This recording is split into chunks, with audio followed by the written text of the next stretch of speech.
Hello everyone, मैं हूं Suman Roy and welcome back to my channel. आज हमारे वीडियो का जो टॉपिक है वो बेसिकली आत्मकारक प्लैनेट के ऊपर है और उससे रिलेटेड पेंडिंग कर्मा के ऊपर है। देखिए, पेंडिंग कर्मा को अगर आप जानना चाह रहे हो या फिर पास्ट लाइफ में आपसे कौन सा मिस्टेक हुआ था उसके बारे में अगर आप डिटेल में जानना चाह रहे हो ना, तो आप आत्मकारक को देखिए और उससे पूरा चार्ट को प्रेडिक्ट करने की कोशिश कीजिए। बिकॉज आत्मकारक के जो यहाँ पे प्लैनेट आपके बने हैं उसके पास सबसे बड़ा क्लू है कि ये बताने का कि आपका इस जन्म में एक्चुअली सोल पर्पस किस तरफ है। और आत्मकारक प्लैनेट कौन है वो तो आप लोगों को पता ही होगा कि आपके चार्ट में सबसे ज़्यादा डिग्री वाला जो प्लैनेट है वही आपका आत्मकारक प्लैनेट बन जाएगा। तो इसी के बारे में हम लोगों का आज डिस्कशन रहेगा। बट उससे पहले अगर अभी तक आप लोगों ने मेरे चैनल को सब्सक्राइब नहीं किया है then please subscribe to the astro Vidyalaya channel and also press the bell icon, ताकि इस चैनल से रिलेटेड कोई भी वीडियोज़ आप मिस ना करें। और अगर आप मुझसे कोई भी पर्सनल कंसल्टेशन लेना चाहते हैं तो अभी आप लोग डिस्क्रिप्शन बॉक्स में चले जाइए, वहाँ से आपको सब डिटेल्स मिल जाएगा। और अगर आपको ये वीडियो थोड़ा सा भी इन्फॉर्मेटिव लगे देन एक लाइक कर दीजिएगा। कमेंट में अपना ओपिनियन ज़रूर बताइए कि वीडियो कैसा लगा, और वीडियो को जो लोग एस्ट्रोलॉजी फॉलो करते हैं उन लोगों के साथ ज़रूर शेयर कीजिए। हमेशा खुश रहिए, यही प्रार्थना के साथ डिस्कशन पे चलते हैं। अभी देखिए, आप अपने अपने चार्ट में देख लीजिए फर्स्ट ऑफ ऑल कि सबसे हाईएस्ट डिग्री वाला प्लैनेट कौन बना है। वही आपका आत्मकारक प्लैनेट है। और यहाँ पे राहु केतु को लेके बहुत बार कन्फ्लिक्ट्स होता है कि उसको हम आत्मकारक माने कि ना माने। तो इस हिसाब से मैं बोलूँगी कि आप राहु केतु को भी कंसिडर कर सकते हो। बहुत सारे ऐप्स में आपको मिलेगा कि राहु केतु को कंसिडर नहीं किया गया है, बट वहाँ पर जो भी प्लैनेट शो हो रहा है मैं बोलूँगी आप साथ ही साथ थोड़ा राहु केतु का डिग्री भी देख लीजिए। अगर राहु केतु का डिग्री उसी के साथ हाईएस्ट में यहाँ पे आपको मिल रहा है तो आप उसको उसी प्लैनेट के साथ कंसीडर ज़रूर कीजिए। अभी देखिए, आत्मकारक जो प्लैनेट होता है वो मेनली आपका जो सोल का ग्रोथ है, इस जन्म में आपके सोल में कितना ज़्यादा मैच्योरिटी या ग्रोथ मिल सकता है उसकी बात करता है। और यहाँ पे जनरली आत्मकारक से रिलेटेड बहुत ज़्यादा लेसन्स आपके लाइफ में एसोसिएटेड होता है, तो ही जाके आपको लाइफ में फुलफिलमेंट मिलता है। आपका आत्मकारक प्लैनेट की चार्ट में जैसे भी क्यों ना प्लेस्ड हो, जब भी वो दशा अंतरदशा में आएगा वो कुछ ना कुछ आपको सिखाने की कोशिश करेगा। कुछ ना कुछ पैटर्न उससे रिलेटेड आप अपने लाइफ में ज़रूर नोटिस करोगे। तो अगर आपने उसको नोटिस कर लिया, रिकॉग्नाइज कर लिया, तो यहाँ पे आप उस गलती को सुधार पाओगे। बिकॉज आप ये देखो कि आत्मकारक प्लैनेट ना जो भी बना है, इसका मतलब ये है कि बहुत जन्मों से उस प्लैनेट से रिलेटेड आपका जो कर्मा है वो यहाँ पे करेक्ट तरीके से आप नहीं कर रहे हो। तो वो करेक्शन के लिए आप देखो कि वो बहुत ज़्यादा हाईएस्ट डिग्री वाला प्लैनेट बन गया है। और यहाँ पे एक चीज़ ये भी है कि आत्मकारक एक ऐसा प्लैनेट है जो ना बहुत ज़्यादा आपके लाइफ में मैटेरियलिस्टिकली जो चीज़ें हैं उसकी बात ज़्यादा नहीं करेगा, वो आपके सोल लेवल की बात ज़्यादा करेगा। आत्मकारक से रिलेटेड जो भी चीज़ होगी ना वो आप ना मतलब बहुत ज़्यादा वो आप खुद फील करोगे, इनर लेवल पे फील करोगे। उसको शायद लोग आउटर लेवल पे ना देख पाए, बट वो चीज़ के बारे में सिर्फ आप महसूस करोगे। ठीक है, तो आत्मकारक मेनली किंग सिग्निफिकेटर प्लैनेट भी बोला जाता है। मतलब नवमशा में तो आत्मकारक का बहुत ज़्यादा इंपॉर्टेंस है और उसको लेके मैंने पहले भी डिस्कस किया था। आज हम लोग सन से लेके केतु तक कोई भी प्लैनेट अगर आत्मकारक हुआ है तो उस हिसाब से आप इसको कैसे देख सकते हो उसके बारे में हम लोग जानेंगे। हालांकि एक बार मैंने एक लाइव वीडियो में बताया था बट वो ठीक से नहीं हुआ था, इसी वजह से मैं यहाँ पे एक बार फिर से बता रही हूँ। और इसके बाद हम हाउस लॉर्डशिप के ऊपर बात करेंगे और एक वीडियो में। मतलब सपोज़ आपका फर्स्ट लॉर्ड आत्मकारक है तो आपको कैसा रिजल्ट मिलेगा, ऐसे कर करके हम जाएंगे। ठीक है, तो आज हम लोग सन से लेके केतु तक बात कर लेते हैं। अभी देखिए, अगर आपके चार्ट में सन आत्मकारक प्लैनेट बना है, मेनली सन वैसे भी आत्मकारक मतलब जो नेचुरल आत्मकारक होता है वो सन ही होता है। अभी यहाँ पे अगर सन आत्मकारक बना है तो आप देखोगे आपके लाइफ में फादर फिगर, गवर्नमेंट अथॉरिटी से रिलेटेड बहुत बड़ा लाइफ का लेसन एसोसिएटेड है। तो ऐसा हो सकता है कि आपका जो मिस्टेक्स है वो कहीं ना कहीं फादर फिगर की तरफ हुआ है। तो इस जन्म में आपको मतलब उस डायरेक्शन से बहुत ज़्यादा यहाँ पे कुछ पैटर्न नोटिस हो सकता है।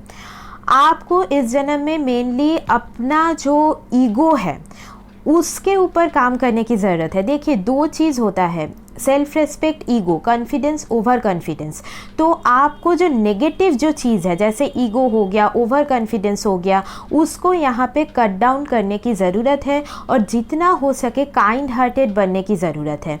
जितना आप लोगों की यहाँ पे मदद करते जाओगे उतना ज़्यादा आपका जो आत्मकारक से रिलेटेड लेसन्स है वो यहाँ पे कम होता जाएगा। जितना आप अपने फादर फिगर लाइफ में जो भी है उनका रिस्पेक्ट करोगे, अपने अथॉरिटी बॉस वगैरह जो है उनके साथ आप अपने तरीके से अपना रिलेशन ठीक रखने की कोशिश करोगे तो आपका यहाँ पे लाइफ में बाद में जाके आपको बहुत ज़्यादा फुलफिलमेंट मिलेगा। और यहाँ पे देखिए, अगर सन यहाँ पे आत्मकारक प्लैनेट बना है तो नेचुरली यहाँ पे लाइफ में आप कितना ज़्यादा एक डिसिप्लिन में लाइफ लीड कर रहे हो उसको बहुत ज़्यादा दिखाता है। आप सपोज़ बहुत ज़्यादा आपको लाइफ में हायर पोस्ट मिल गया, बट उसके बाद आप अपना जो पावर है उसका अगर नेगेटिवली यूज़ करोगे इस जन्म में तो आपको यहाँ पे बहुत ज़्यादा नेगेटिव रिजल्ट मिल सकता है। तो सन आत्मकारक बन के आपको ये लेसन ज़्यादा देगा। और कहीं ना कहीं यहाँ पे ऐसा हो सकता है आपके लाइफ में जो भी सन आपके हाउस लॉर्डशिप में भी जो प्लैनेट जो लॉर्डशिप के हिसाब से सिग्निफाई करता है उससे रिलेटेड भी आपको इस लाइफ में चैलेंजेस मिल सकता है। ठीक है, अभी देखिए, अगर आपके चार्ट में मून आत्मकारक प्लैनेट बना है तो यहाँ पे नेचुरली इमोशंस की बात करता है। मदर फिगर से रिलेटेड जो भी लोग आपके लाइफ में होंगे उन सभी के साथ आपका काइंड ऑफ पेंडिंग कर्मा यहाँ पे एसोसिएटेड है। ऐसा हो सकता है आप उनसे जैसा एक्सपेक्ट कर रहे हो लाइफ में वैसा ना मिले, या फिर आप जितना उनके साथ अपने तरीके से रिलेशन सही रखने की कोशिश करोगे उतना आपका जो लाइफ है वो और ज़्यादा बेहतर होना शुरू हो जाएगा। अपने इमोशंस को आप कैसे कंट्रोल कर रहे हो वो बहुत ज़्यादा यहाँ पे डिपेंड करेगा। यहाँ पे हालांकि आप लोगों के अंदर एक केयरिंग, एक नर्चरिंग सोल ऑलरेडी मौजूद है, बट छोटी छोटी चीज़ों में अगर आपका बहुत ज़्यादा मूड स्विंग हो रहा है या फिर इमोशंस बहुत ज़्यादा यहाँ पे ओवरवेलमिंग हो रहा है, मतलब इमोशंस आपको बहुत ज़्यादा कंट्रोल करता है। अगर लाइफ में आप छोटी छोटी बात पे इमोशनल हो जाते हो, बहुत ज़्यादा सेंसिटिव हो जाते हो, तो और इमोशनली ही अपने लाइफ में आप डिसीजंस लेते हो, तो वो चीज़ को आपको ठीक करने की ज़रूरत है। तो इसी वजह से जितना हो सके थोड़ा बहुत मेडिटेशन कीजिए, थोड़ा कुछ ना कुछ क्रिएटिविटी आपके अंदर जो भी है, सपोज़ आपको मतलब जो काम करने में आपको इमोशनल लेवल पे बहुत ज़्यादा अच्छा फील होता है वैसा कुछ कीजिए। तो यहाँ पे आपका जो मून रिलेटेड मतलब जो लेसन्स है वो यहाँ पे कम होता जाएगा। जितना हो सके यहाँ पे भी आप जो भी आपका केयरिंग और नर्चरिंग सोल है उसके थ्रू आप अपनों से ज़्यादा मतलब दूसरों का भी थोड़ा भलाई करने की यहाँ पे अगर कोशिश करोगे, कोई भी केयर गिविंग प्रोफेशन में अगर आप इन्वॉल्व भी हो जाओगे तो भी यहाँ पे आपके लिए अच्छा रहेगा। जैसे टीचिंग हो गया, कोई भी हीलिंग फील्ड से अगर आप अपना कनेक्शन बना लोगे तो ये आपका लाइफ में जो भी आधे से ज़्यादा प्रॉब्लम है वो यहाँ पे सॉल्व हो सकता है। अभी देखिए, अगर आपके चार्ट में मंगल आत्मकारक प्लैनेट बना है तो मंगल जो प्लैनेट है वो बेसिकली आपके जो यहाँ पे ब्लड रिलेटिव्स है फर्स्ट ऑफ ऑल उसकी बात करता है, या फिर आपके जो भाई बहन हैं, सिबलिंग फिगर है, मेल बेस्ट फ्रेंड हो गया या मेल फ्रेंड हो गया, तो ये सारे लोगों की बात करता है। मतलब आपके लाइफ में जो भी मेल काउंटर पार्ट है उसकी बात करता है। तो उनके साथ आपका कुछ ना कुछ पेंडिंग कर्मा इस जन्म में लिंक है। तो यहाँ पे आप अपने तरफ से उनके साथ रिलेशनशिप हमेशा सही रखने की कोशिश कीजिए। और अगर आप अपने सिबलिंग्स के साथ या ब्लड रिलेटिव्स के साथ कोई पैटर्न ऐसा नोटिस कर रहे हो जो बार बार ऐसा रिपीट हो रहा है तो उसको पहचानिए। और यहाँ पे जनरली मैं बोलूँगी कि मार्स एनर्जी, पैशन ये सब का कारक है, आपके फिज़िकल बॉडी का कारक है।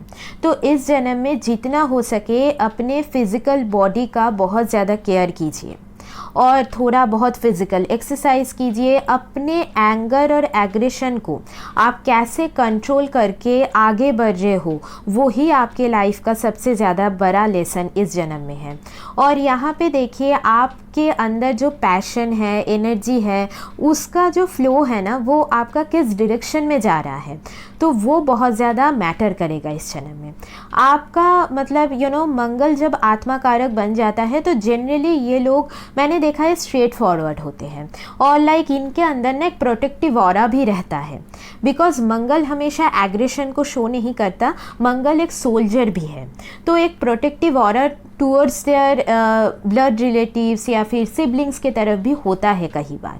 तो ये चीज़ काफ़ी ज़्यादा अच्छा है, बट मेनली यहाँ पे नेगेटिव अगर आपको कुछ पैटर्न नोटिस हो रहा है अपने एंगर को लेके, अपने एनर्जी ड्राइव को लेके, या फिर अगर आपके ब्लड रिलेटेड कोई प्रॉब्लम आपको हो रहा है, या फिर कोई ऐसा डिजीज़ है जो आपको अपने फैमिली में दिख रहा है कि कोई डिजीज़ होता है कि मतलब वो हेरिडिटरी होता है, तो वैसा कुछ पैटर्न अगर है तो यहाँ पे मंगल को आपको पॉजिटिवली चैनलाइज करने की ज़रूरत है। हनुमान चालीसा आप चैंट कर सकते हो या ट्यूसडे का फास्ट रख सकते हो, तो ऐसा कुछ रेमेडीज़ करके आप यहाँ पे मंगल का जो एनर्जी है वो पॉजिटिवली चैनलाइज कर सकते हो।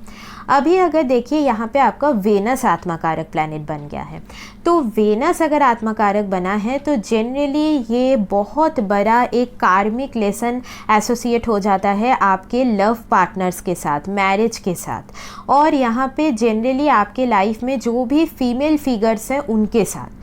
तो आप अपने तरफ से जो भी फीमेल्स आपके लाइफ में हैं उनके साथ अपना रिलेशन सही रखने की कोशिश कीजिए। आप ऐसा देख सकोगे कि वेनस से रिलेटेड कोई पैटर्न आपके लाइफ में रिपीट होगा, मतलब वो फीमेल ओरिएंटेड हो सकता है, मैरिज से, पार्टनरशिप से ओरिएंटेड हो सकता है। जो पैटर्न आपको कुछ सिखाने की कोशिश कर रहा है तो वो लेसन को सीखिए और उस पैटर्न को ब्रेक कीजिए, तो जाके आप यहाँ पे लाइफ में कुछ अच्छा पार्टनरशिप या कुछ अच्छा जो लव रिलेशनशिप है उसको अट्रैक्ट कर पाओगे। इसका मतलब आपने पिछले जन्म में अपने मैरिज से रिलेटेड या लव पार्टनरशिप से रिलेटेड कुछ गलतियाँ की है, तो जिसकी वजह से इस जन्म में वेनस आपका सबसे हाईएस्ट डिग्री वाला प्लैनेट बन गया है। यहाँ पे कई बार ऐसा होता है कि ब्यूटी से रिलेटेड या फिर क्रिएटिविटी से रिलेटेड भी आपका पेंडिंग कर्मा रहता है। यहाँ पे कौन सा मतलब पर्सन मुझसे सच में प्यार कर रहा है, कौन ऐसे ही मतलब फिज़िकल होने के लिए प्यार कर रहा है, इसको लेके भी कन्फ्यूजन होती है। और यहाँ पे जनरली वेनस अगर आत्मकारक बना है तो आप लोगों के अंदर कुछ ना कुछ क्रिएटिव टैलेंट तो ज़रूर है, तो उसको ढूंढिए, उसको चेरिश कीजिए लाइफ में। कुछ ना कुछ क्रिएटिव हॉबी में आप लोग अगर इन्वॉल्व रहोगे, म्यूज़िक हो गया, डांस हो गया, पेंटिंग हो गया, तो यहाँ पे आपका जो एनर्जी है वो बहुत अच्छे से चैनलाइज होगा। और यहाँ पे मेनली वही है कि अपने फिनेंसेस को लेके भी आपको यहाँ पे वेनस केयरफुल होने के लिए बोल रहा है। अननेसेसरी स्पेंडिंग से बचने की ज़रूरत है। वेनस आत्माकारक बना है तो इसका मतलब ये है, कई बार मैंने ऐसा भी देखा है कि इन लोगों के अंदर कई बार अपने आप को लेके, स्पेशली अपने ब्यूटी को लेके कुछ ना कुछ इश्यूज़ क्रिएट हो सकता है, और वो ट्रिगर होता है मेनली पार्टनर्स के थ्रू या कोई फीमेल के थ्रू। तो ये जो ब्यूटी को लेके आपको अगर कुछ ऐसा कॉन्शियसनेस फील होता है तो उसको ब्रेक करके आगे बढ़िए, बिकॉज वेनस अपने जो भी डिपार्टमेंट उसका है, लाइक क्रिएटिविटी हो गया, ब्यूटी हो गया, मैरिज हो गया, रिलेशनशिप हो गया, उसी से आपको वो लेसन्स देने की कोशिश करेगा इस जन्म में।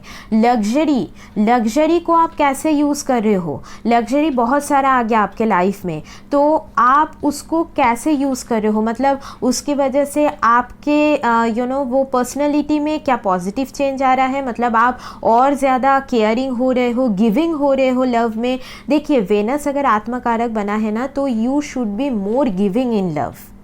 आपको यहाँ पे मोर मतलब दैट सैक्रिफाइसिंग एनर्जी यहाँ पे लाने की ज़रूरत है, बिकॉज आप ही के थ्रू वो गलतियाँ हुई है जो कि इस जन्म में भी वो रिपीट होगा। वो पैटर्न आप नोटिस करोगे, बहुत गलत लोग अट्रैक्ट हो सकते हैं आपकी तरफ, बट उसको ब्रेक कीजिए। स्पेशली मैं बोलूँगी वेनस एक बहुत क्रूशियल प्लैनेट है, तो और मेरे बहुत सारे व्यूअर्स मेनली मैरिज को लेके कंसर्न होते हैं, तो अगर आप लोगों का वेनस आत्मकारक बना है तो दूसरे फीमेल्स के बारे में बुरा बोलना छोड़ दीजिए फर्स्ट ऑफ ऑल। और यहाँ पे फ्राइडे को आप कुछ फास्टिंग कर सकते हो, कोई भी देवी मंत्र यहाँ पे चैंट कर सकते हो। अपना जो क्लोथ्स है उसका ध्यान रखिए, मतलब अपने हाइजीन का ध्यान रखिए मेनली। और यहाँ पे मैं वही बोलूँगी कि वेनस अगर आपका आत्मा कारक बना है तो आप थोड़ा सा अपने मनी को किसी चैरिटेबल वे में उसको अगर आप एक्सपेंसेस के तरीके से आप उसको खर्चा करोगे तो आपको यहाँ पे ज़्यादा पॉजिटिव रिजल्ट मिलेगा। ठीक है, अभी देखिए अगर यहाँ पे आपका मरकरी आत्मा कारक प्लैनेट बना है तो यहाँ पे मेनली आपके लाइफ में जो भी सिबलिंग फिगर है, कज़न्स है या फिर आपके मैटरनल साइड का जो भी लोग हैं तो उनसे, मतलब अंकल्स वगैरह, तो उनसे रिलेटेड यहाँ पे कुछ ना कुछ आपका पेंडिंग कर्मा एसोसिएटेड है। यहाँ पे बच्चों से रिलेटेड भी पेंडिंग कर्मा शो करता है, मतलब छोटे बच्चों से रिलेटेड। और यहाँ पे मेनली आपको अपने कम्युनिकेशन के ऊपर ध्यान रखने की ज़रूरत है। मरकरी आत्मा कारक है तो इसका मतलब आपके अंदर ना कुछ कम्युनिकेशन से रिलेटेड हिडन टैलेंट भी है, राइटिंग से रिलेटेड हिडन टैलेंट है, बट उसी के थ्रू आपको कुछ लेसन्स मिलेगा। सपोज आपके कम्युनिकेशन के थ्रू ही मिसअंडरस्टैंडिंग क्रिएट होना, या फिर लाइफ में सपोज बहुत बार ऐसा हो सकता है मरकरी की वजह से कि 2 चॉइसेस आपको लाइफ में मिले, तो यहाँ पे कुछ ना कुछ कन्फ्यूजन, डिसीजन मेकिंग स्किल के ऊपर आपको अपने काम करने की ज़रूरत होगी। और यहाँ पे देखिए मैं जनरली बोलूँगी मरकरी अगर आत्मा कारक बना है तो आप अपने ना इंटेलिजेंस को सही से यूज़ कीजिए, बिकॉज़ वो आपको बहुत ज़्यादा लाइफ में हेल्प करेगा। और यहाँ पे ऐसा भी हो सकता है कि आपको मरकरी रिलेटेड चीज़ें करना अच्छा भी लगता है, लाइक किताबें पढ़ना हो गया, इंफॉर्मेशन कलेक्ट करना हो गया, मतलब यहाँ पे ना आपके सोल के अंदर एक क्यूरियोसिटी रहेगी, हमेशा कुछ ना कुछ नया जानना हो गया, ट्रैवलिंग करना हो गया, तो इससे रिलेटेड चीज़ें रहेंगी। बट आप मरकरी से रिलेटेड जो पैटर्न है उसको नोटिस कीजिए, अपने कम्युनिकेशन के ऊपर ध्यान रखिए, फ्रेंड्स के साथ आप कैसे बात करते हो। यहाँ पे कोई ऐसा फ्रेंड हो सकता है जो एक्चुअली आपके लाइफ में कुछ लेसन लेके आ रहा है, और जब भी उसका दशा अंतर्दशा आएगा आपको बहुत ज़्यादा केयरफुल रहने की ज़रूरत पड़ेगी। तो यहाँ पे डरने की कोई बात नहीं है, बस उस पैटर्न को आपको पहचान के उसको ब्रेक करने की ज़रूरत है। ठीक है, अभी देखिए अगर आपके चार्ट में जुपिटर आत्मा कारक बना है तो जुपिटर आत्मा कारक इन द सेंस कि वो आपके यहाँ पे फेथ या बिलीफ सिस्टम की बात कर रहा है, तो उसके ऊपर आपका पेंडिंग कर्मा एसोसिएटेड है। आपके लाइफ में जो भी टीचर्स, गुरु फिगर हो गया, उनके साथ आपका पेंडिंग कर्मा एसोसिएटेड है। तो अपने तरीके से अपना जो रिलेशन है वो उन लोगों के साथ आप लोग अच्छा बना के रखने की कोशिश कीजिए, तो यहाँ पे आपको लाइफ में पॉजिटिव रिजल्ट ज़्यादा मिलेगा। और यहाँ पे देखिए आपके अंदर जो नॉलेज है, जो ज्ञान है, उसका आप सही से यूज़ कीजिए। और थोड़ा बहुत अगर आप लोग कोई भी नॉलेज गिविंग सर्विसेज में अगर खुद को इन्वॉल्व रखोगे तो भी यहाँ पे आप लोगों के लिए काफ़ी ज़्यादा अच्छा हो सकता है। और मेनली ना जब भी जुपिटर आत्मा कारक बना है तो आपका बिलीफ सिस्टम बहुत ज़्यादा चैलेंज होगा इस जन्म में, तो यहाँ पे और उसी से रिलेटेड कुछ आपको पैटर्न नोटिस होगा। और यहाँ पे जनरली आप लोग अगर वैसे भी आपका जो सोल है वो एक नॉलेज सीकिंग सोल रहेगा, और या फिर मैं बोल सकती हूँ कि एक रिलीजियस जो चीज़ें हैं उसके बारे में जानना हो गया, एस्ट्रोलॉजी के बारे में जानना हो गया, ये सारी चीज़ों के तरफ भी आपका कुछ ना कुछ यहाँ पे जो सोल है वो आपको लेके जाएगा। बट आप मतलब किसी भी चीज़ के ऊपर ब्लाइंडली यहाँ पे फेथ नहीं कर सकते, तो इसी के ऊपर आपको मतलब यहाँ पे देखना होगा। और यहाँ पे जैसे कि मेरा ही बिलीफ सिस्टम करेक्ट है, आपका गलत है, ये टाइप ऑफ चीज़ों को आपको ब्रेक करने की ज़रूरत है। बिकॉज जुपिटर अगर आत्मा कारक बना है तो इसका मतलब लाइफ में कोई ऐसा टीचर या गुरु लाइक फिगर आपको ज़रूर मिलेगा, स्पेशली वो हाउस लॉर्डशिप के ऊपर भी डिपेंड करेगा, उसके ऊपर हम लोग को और ज़्यादा अच्छे तरीके से पता चलेगा। मतलब उनसे ही आपको इस जन्म में कुछ ना कुछ लेसन मिलेगा, तो उस पैटर्न को आपको पहचानने की ज़रूरत है। अभी देखिए अगर आपके चार्ट में शनि आत्मा कारक बना है तो अभी देखिए सैटर्न अगर आत्मा कारक बना है तो जनरली मैं बोल सकती हूँ कि इस जन्म में आपका प्रोफेशन, उससे रिलेटेड ही आपका पेंडिंग कर्मा जुड़ा है। आप इस जन्म में कितना ज़्यादा हार्ड वर्किंग हो रहे हो उसके ऊपर बहुत कुछ डिपेंड करेगा। लाइफ में ग्रोथ ऐसा हो सकता है डिले हो, स्लो हो, बट यहाँ पे आपका पेशेंस लेवल बहुत ज़्यादा चैलेंज होने वाला है। आपके लाइफ में जो भी जो भी ओल्ड एज लोग हैं तो उनके साथ आप अपना जो रिलेशन है उसको हमेशा सही रखने की कोशिश कीजिए। अगर कोई नहीं है तो ओल्ड एज होम्स में जाके थोड़ा उनका हेल्प कर दीजिए, जो भी ज़रूरतमंद है। Saturn generally represents the subordinate kind of people, या फिर आपके अंडर में जो लोग काम करते हैं तो उनके लिए आप कुछ इस जन्म में कीजिए, उनको जितना हो सके हैप्पी रखने की कोशिश कीजिए। यहाँ पे शनि अगर आत्मा कारक बना है तो जितना आप लोग सोसाइटी एनजीओ वगैरह के लिए करते जाओगे उतना आपका सैटर्न से रिलेटेड लेसन्स यहाँ पे कम होता जाएगा। और यहाँ पे लेज़ी तो बिल्कुल नहीं बनना है। सैटर्न तो जनरली कई बार लेज़ी भी बना देता है, तो वो लेज़ीनेस को ब्रेक करने की ज़रूरत है। और लाइफ में आप हमेशा जो भी लॉ है, जस्टिस है, उसको मान के चलिए। कोई भी इलीगल फील्ड में काम मत कीजिए जो कि आपके जो लेसन्स है उसको और इंटेंस कर सकता है। तो हमेशा अपने तरीके से ऑनेस्ट रहिए, अपने डीलिंग्स में ऑनेस्ट रहिए और अपना जो भी काम है उसमें अपना 100% एफर्ट देने की कोशिश कीजिए। रिजल्ट चाहे डिले क्यों ना हो, बट आपको at the end of the day अच्छा ही रिजल्ट मिलेगा। ठीक है। अभी अगर राहु केतु आत्मा कारक बन गया है तो जनरली ये बहुत ज़्यादा कार्मिक लेसन्स यहाँ पे शो करता है। देखिए, राहु अगर आत्मा कारक है तो जनरली ना आपके सोल को एक एज तक ना बहुत इल्यूशंस रहेगा, स्पेशली जहाँ पे बैठा है, जिस प्लैनेट के साथ है, तो उससे रिलेटेड ना इल्यूशंस रहेगा। मतलब ना चीज़ों में क्लैरिटी की कमी जिसे हम बोलते हैं, या फिर उसी वजह से लाइफ में कई बार आप लोगों ने गलतियाँ की होंगी। तो राहु गलतियां कर करके ही उसको सुधारने का मौका देता है, तो वो इल्यूशंस को ब्रेक करने की ज़रूरत है और यहाँ पे उसी के थ्रू आप लाइफ में बहुत कुछ अचीव कर पाओगे। देखिए, Rahu actually represents the future things, right. तो यहाँ पे मेनली राहु अगर आत्मा कारक बना है तो लाइफ में आपका पर्पस बहुत ज़्यादा बड़ा है इस जन्म में, तो उसको आप चैनलाइज अगर पॉजिटिवली करोगे, कौन से हाउस में है, कौन से हाउस का रूलर है, तो आपको वो चीज़ें समझ में आएंगी। और यहाँ पे जनरली फॉरेन लैंड वगैरह से कुछ कर्मा यहाँ पे एसोसिएटेड, या इन लॉज से कुछ कर्मा एसोसिएटेड हो सकता है, तो जनरली इसी पैटर्न को शो करेगा। और राहु देखिए जनरली ना बहुत सडन इवेंट्स लाइफ में लाता है, मैंने देखा है, जो राहु केतु दोनों ही। तो सडन इवेंट्स के थ्रू ना आपके सोल को बहुत चीज़ें रिकॉग्नाइज होंगी, या फिर ये मेरी स्ट्रेंथ है, ये मेरी वीकनेस है, उसका जो पैटर्न है ना वो बहुत सडन होगा। मतलब एक झटका काइंड ऑफ आपको आएगा, तो जाके आपको रियलाइज़ होगा। राहु अगर आत्मा कारक बना है तो थोड़ा सा ट्रेडिशनल जो फॉर्म है उसको मतलब ब्रेक करके, मतलब मॉडर्न वे में कुछ काम करने की कोशिश कीजिए, जो थोड़ा हटके हो, वैसा कोई काम करने की यहाँ पे कोशिश कीजिए। राहु जनरली डिजिटल फोरम को ज़्यादा शो करता है, ऑनलाइन फोरम को, या फिर जो भी न्यूएस्ट टेक्नोलॉजी है तो उससे रिलेटेड कोई काम करने का यहाँ पे आप लोग सोचिए, तो यहाँ पे आप लोग बहुत अच्छा कर पाओगे। और केतु अगर बना है तो एगेन एक, मैं राहु जैसा तो नहीं बोलूँगी, बट फिर भी लाइफ में कन्फ्यूजन रहेगा इनिशियली, बहुत चीज़ों को लेके क्लैरिटी ना होना, एक काइंड ऑफ डिटैच्ड सोल हम बोल सकते हैं। कई बार ऐसा हो सकता है कुछ भी करने का मन ना करे, सिर्फ स्पिरिचुअल फील्ड के ऊपर ही इंटरेस्ट जा रहा है, बट उस चीज़ को भी आपको यहाँ पे कट डाउन करने की ज़रूरत है। टू मच स्पिरिचुअलिटी कई बार ख़राब हो जाता है, तो वो चीज़ को आपको कंट्रोल करने की ज़रूरत है। केतु अगर आत्मा कारक बना है, एंसेस्टर से रिलेटेड कुछ पेंडिंग कर्मा एसोसिएटेड है, और राहु केतु दोनों में ही पित्रोस का बहुत कनेक्शन है, एंसेस्टर्स का बहुत कनेक्शन है। तो आप अपने चार्ट में चेक कीजिए कि एंसेस्टर्स से रिलेटेड कुछ कर्मा और ज़्यादा दिखा रहा है कि नहीं, तो उसको ठीक करने की ज़रूरत पड़ेगी। पूजा वगैरह करवा के हो गया, या फास्टिंग करके हो गया अमावस्या के दिन मेनली, तो वो करके आप यहाँ पे इसको ठीक कर सकते हो।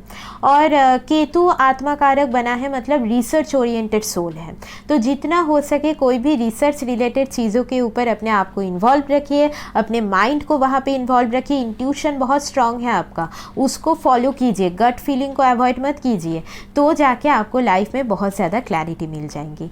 ठीक है। और केतु अगर बना है तो कई बार ग्रैंड पेरेंट्स से रिलेटेड भी यहाँ पे कर्मा शो करता है। ठीक है, तो आज का जो डिस्कशन है वो यहीं तक रखते हैं। इसके नेक्स्ट वीडियो में हम लोग हाउस लॉर्डशिप के ऊपर यहाँ पे डिस्कस करेंगे, तो चीज़ें और क्लियर होंगी आप लोगों के लिए। तो चलिए, आज का जो डिस्कशन है वो यहीं तक रखते हैं, मिलते हैं नेक्स्ट वीडियो में। तब तक के लिए take care and bye bye.